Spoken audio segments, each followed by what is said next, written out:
Spanish wine has always been a little bit of a mystery to me, and behind me you can see the little village Gaucin. That's where we are today, and we are going to visit the vineyard that belongs to Inga and Richard Enquist, and with a little bit of luck we might get to test some of their wine as well, which would be brilliant. So follow us on the tour.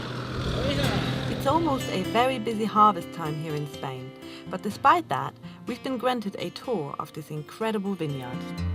Welcome to Buena Vista and Bodega Cesar.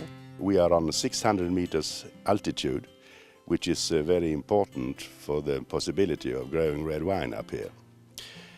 And when I came here and started and tell them that I was going to do that, we were called by the locals for the locos suecos, the crazy Swedes. But I saw the possibility here because of the height means that we get a lot of snow up here in the winter time, and we got a very big difference between winter and summer, and also big difference in temperature between day and night, which is good for the Tempranillo that we grow up here. And actually we have seen now that it is very much possible. We have got many gold medals, and we are classified as 94 of 100 points. So they have stopped now calling me the Sueco Loco. Instead they call this Venus. That's how they called you? Venus de Gaucin. So you focus mainly on red wine at the moment, yes? Only on red wine, yes. What is the specialty about your red wine over here? The red wine over here is a very strong wine, and it's strong in color because of the difference in night and day temperature, which means the skin very, very thick, and that brings a beautiful color that we excavate out of the grape. It's very strong also because of the sugar content is high, because of the high temperature here. We get in August about 40-42 degrees in the afternoon. So it's a strong wine, about 14 to 15 degrees alcohol, and it's some of them. Wow, that's a lot. Some of them, some of these wines, the strongest wines, we call Ultimus Sueños, it's Grand Reserva, is a little bit like an Amarone from Italy.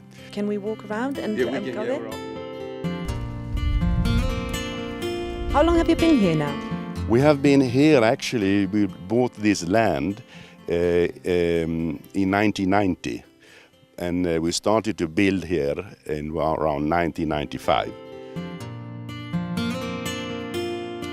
In a very short time, Richard and Inga have achieved so much. Not only in the paradise they have built around themselves, but also in their award-winning wine production methods. We are going around here with a pickup, and we take the grape, put it in boxes. It takes about 20 minutes from we have picked it until it's in control here. That's quite a lot. How many liters go in? Here we can make about 12,000 liters at one time. This first tank here is a cooler. It's making the noise here. About -1 or -2 degrees. Right. They are pumped through. They are controlled by this panel. So 5 minutes every hour they start to move the slur around, to agitate out as much color as possible. When we think the color is all right, we higher the temperature to about 20-25 degrees to get the alcohol out of it. And then down to that tank in the end, where we put the wine to cool it down, to close the fermentation immediately.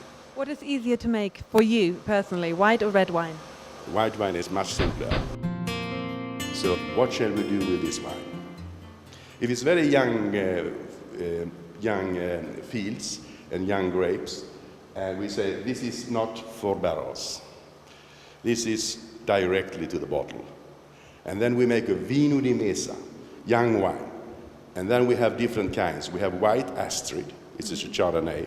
We have white Moscatel Chardonnay, vino di mesa. And we also got Greta, which is a young red Cabernet Sauvignon with a little Petit Verdot in it. Then we make a Sueños Crianza, it's 6 months in barrels. We make a Sueños Reserva, which is 1 year. And we make different Grand Reservas, which is 2 years in barrels. I've been told that if I go to a supermarket Yes. and I want to choose a good wine, I should always, for the red wine, look for the percent of alcohol. But they Yeah. say if it's above 12%, it should be a good wine. Everything below 11 won't make a Yeah, good wine. that depends about what type of wine it is. If it is a Tempranillo, it should be around 13-14%. Right. If it's an Amarone, or it should be a 15% something. Wow. A Malbec about 14-15%. A good Cabernet Sauvignon about 12.5 to 13%. If it's lower than that, probably a rainy summer. All these figures were making us very thirsty. And after a rapid tour of the bottling room and the storage, where the wine actually sleeps, we finally headed off for the tasting. Now we have been talking a lot about wine Yes. and looking at wine, so why don't we go in and taste some wine? I'm absolutely up for it. Please, Karina. No kidding. Yes, on this terrace you have another view. You have the view to Africa. On this side, it's Algeciras and the harbor of Algeciras, and on the other side, it's the Sound of Gibraltar. You have a fantastic view from here, so I can It's imagine beautiful. you Today it's a little hazy, but be honest, how long do you sit here on this terrace enjoying the view and the wine that you have produced? I don't want to say that. But, it happens. Okay, we keep that in secret.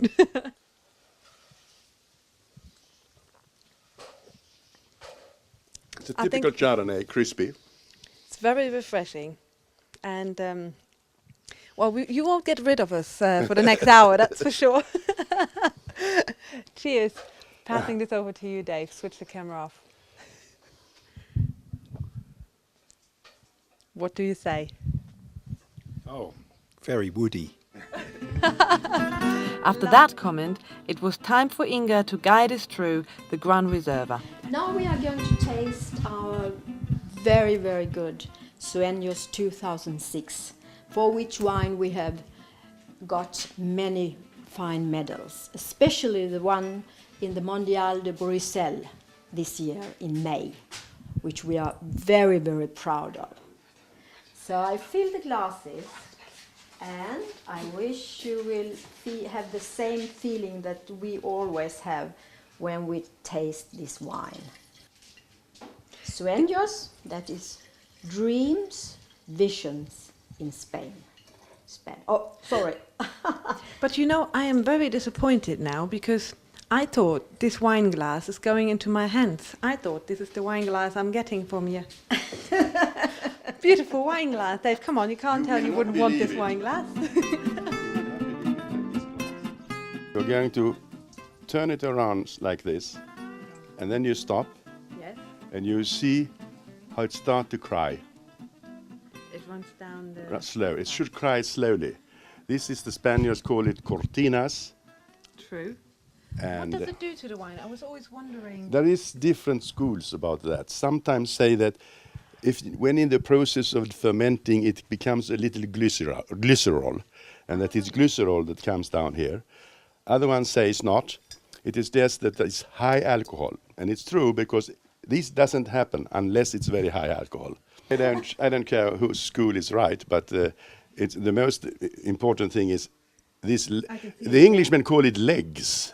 It looks like legs, here. I see this, yeah. Yeah. I call them tears. It looks like Yeah, tears running tears, down yes. the cheeks. Maria's tears, someone call it. Wow. And then you more it around in your mouth, you can see the acids. And then down here you can see the tannins. It shouldn't be really hard, but it should be soft tannins. It's The a very should be soft a balance red. of wine, Yeah. It's a very soft red because normally, as you said, the acid, Yeah. you have it straight away when you drink Yes. on the tip of your tongue. That's bad, And yeah. I didn't taste anything. Try this, Dave. There were a few glorious bouquets to get through, and no lack of hospitality from Richard and Inga. But for some strange reason, I just couldn't decide which was my favorite. As for Dave, well, he definitely preferred the red. Sorry, I couldn't resist. You forgot this.